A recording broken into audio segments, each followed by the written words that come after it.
Halo, selamat pagi. Gong Si Fat Sai. Gong Si Fat Sai, Gong Si Fat Sai. Buat saudara-saudara yang merayakan tahun baru Imlek, selamat ya, selamat tahun baru. Mudah-mudahan makin semangat usahanya membantu bangsa Indonesia dan kita semua, karena kita sebangsa dan setanah air juga bagi yang udah tinggal di sini dan berjuang makan minum di Indonesia. Terus kemudian juga jangan mudah menjadi domba aduan yang diadu-adu, karena kita harus bersama-sama membangun negeri ini. Sekarang lagi corona, jadi mari kita fokus membantu pemerintahan dan masyarakat Indonesia untuk menyelesaikan persoalan ini. Lagu gembira setengah sedih, saya lupa judulnya, tapi mudah-mudahan enak didengar ya, sebagai semangat atau ya mengucapkan tahun baru Imlek.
Tahun baru ini kita masih prihatin, bukan karena melihat kondisi di negeri kita ini sendiri, karena kita walaupun sebagai bangsa Indonesia banyak keprihatinan dan hal yang perlu fokus diperbaiki, tetapi mari kita juga melihat situasi di sekitar kawasan ini. Yang paling memprihatinkan saat ini tentu itu di yang dulu disebutkan Burma ya, yang merdeka. Itu sebelumnya dari Britain ya, dari Inggris ya. Kemudian sejak tahun 62 itu dikuasai atau dikudeta lah oleh militer, kemudian baru terjadi perubahan kembali itu secara bertahap di 2010 atau 11, kemudian juga setelah 2015 lah demokrasi itu lebih dibuka, tetapi sekarang kembali ke tangan militer. Aung Minsiang, waduh. Nah, tentu kita tidak membahas hal-hal yang masa lalunya, tetapi mari kita sekarang justru melihat berbagai kemungkinan bagaimana supaya bangsa Myanmar itu jangan sampai seperti bangsa Afghanistan ya, yang akhirnya tempur panjang yang bertahun-tahun, kemudian juga yang jadi korbannya adalah rakyat Afghanistan itu sendiri gitu kan, dengan munculnya Taliban, kemudian bom bunuh diri, sniper, dan yang lain-lain. Itu semoga tidak terjadi gitu kan kalau kita bicara di kawasan Asia sendiri gitu kan. Jadi semoga tidak terjadi. Kemudian juga tidak terjadi juga seperti yang di Suriah, tidak terjadi juga seperti yang di Libya, dan tidak terjadi juga seperti yang banyak terjadi di negara-negara Afrika ya, ketika bangsanya pecah. Itu tadi tuh Libya tuh di Afrika tuh, eh, Ethiopia dulu lama kan, Nigeria masih pecah gitu kan. Artinya inilah ujung-ujungnya itu masyarakat yang merugi. Nah, ciri-ciri supaya tidak terjadi ke arah situ, artinya perpecahan yang mendalam di dalam masyarakatnya, salah satu kunci yang paling utama adalah demonstrasi dan tindakan militer itu serta polisi tidak menggunakan kekerasan, apalagi berlebihan. Jadi unjuk rasa, kemudian juga menyampaikan aspirasi dengan damai, semuanya tidak menggunakan senjata api gitu kan, tidak terjadi bentrokan-bentrokan yang luar biasa yang menimbulkan perpecahan di dalam bangsa itu. Nah, kembali ke di Myanmar itu, hari-hari ini makin jelas ya kalau kita bicara kawasan, maka Thailand, Filipina, kemudian juga Kamboja menyampaikan internal matter. Jadi itu urusannya bangsa Myanmar sendiri. Kemudian Indonesia dan Malaysia itu berusaha untuk membuka diplomasi supaya terjadi proses demokratisasi. Kemudian juga para pengusaha tentu takut diembargo ya yang usaha di Myanmar itu gitu kan, dan tekanan itu mulai ada dari Uni Eropa, kemudian Selandia Baru, kemudian juga Amerika ya, Joe Biden juga mulai menekan. Tetapi di tingkatan internasional itu Republik Rakyat Cina atau Tiongkok itu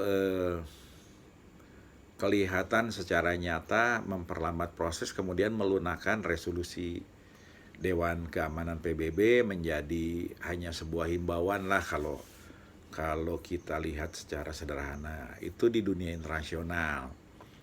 Nah, di dalam negerinya sendiri beberapa hari yang lalu mulai demonya makin besar. Terus kemudian juga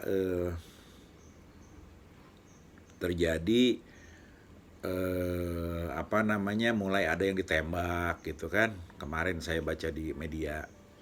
Nah, di sisi yang lain juga saya berulang-ulang menyampaikan bahwa persoalan seperti ini itu tidak bisa diselesaikan dengan hanya mengacungkan 3 jari atau meneriakkan demokratisasi, demokratisasi, demokratisasi, atau hanya demo ramai di mana-mana. Nggak bisa, saya udah sampaikan. Nah, oleh karena itu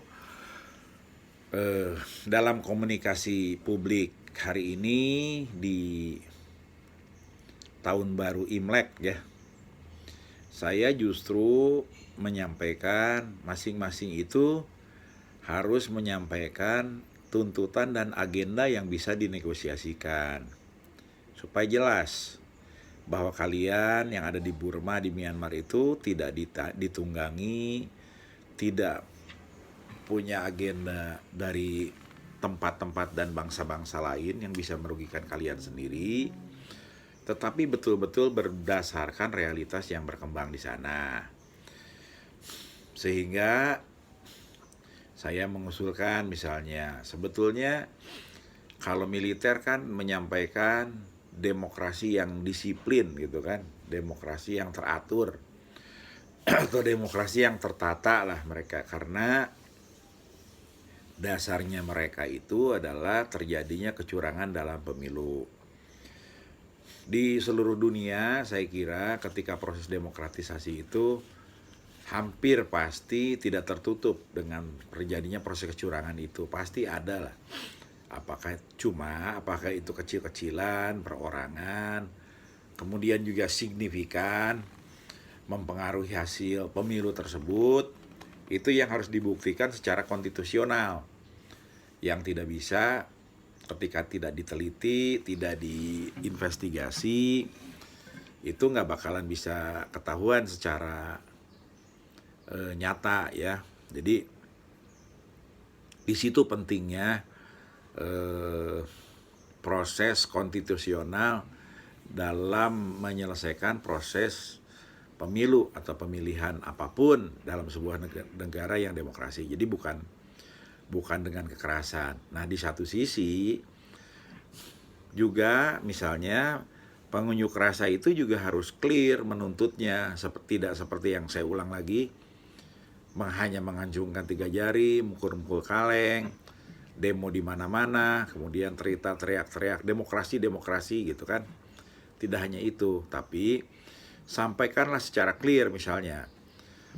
Kami meminta kepada rejim militer untuk membebaskan Aung San Suu Kyi dan seluruh petinggi partai NLD misalnya. Kemudian yang kedua, kegiatan partai tidak boleh dibekukan.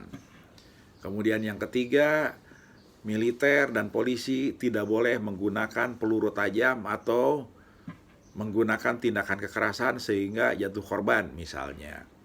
Kemudian yang ketiga, buka gedung parlemen karena kedaulatan sesungguhnya itu ada di tangan rakyat Myanmar. Nah, karena sudah dipilih maka pada sistem pemilihan itu yang berlaku. Misalnya seperti itu. Nah, oleh karena itu maka tekanannya adalah internet dibuka, komunikasi dibuka, jalan-jalan dibuka, dan kondisi didorong untuk segera normal misalnya. Jadi saudara-saudaraku bangsa Myanmar, saya tentu menyampaikan ini hanya satu tujuannya, karena kami sebagai bangsa Indonesia itu ditugasi oleh para pendiri republik ini untuk ikut menjaga perdamaian dunia. Jadi kami berharap di bangsa Anda, di tempat Anda, itu tidak ada bentrokan, tidak ada tumpah darah, tetapi proses kehidupan itu bisa semakin hari semakin normal. Kemudian terjadi kesepakatan, terjadi negosiasi yang baik dan jelas. Nah, yang untung bangsa Myanmar sendiri. Soal kalian bersahabat dengan bangsa Indonesia, itu saya kira sejarahnya dari dulu begitu gitu kan. Karena di sini dulu pernah berdiri Majapahit juga yang kesana kemari luasnya luar biasa. Jadi mari kita memandangnya adalah dalam kerangka kita saling mengamankan dan saling menyelamatkan negeri gitu kan, supaya tidak terjadi hal-hal yang buruk di kawasan. Karena ketika terjadi sesuatu yang di luar dugaan, itu akan mengungsi, akan banyak manusia perahu, itu akan nyampe ke negeri kami juga gitu kan. Jadi dan kalau jatuh korban ya kami ikut sedih itu. Jadi dalam beberapa hari ke depan tolong fokus sekali. You should be focus to the strategy. Jadi kita harus fokus berstrategi, bukan fokus berdemo, bukan fokus bikin keributan apalagi, atau bikin fokus yang membuat bangsa pecah. Jadi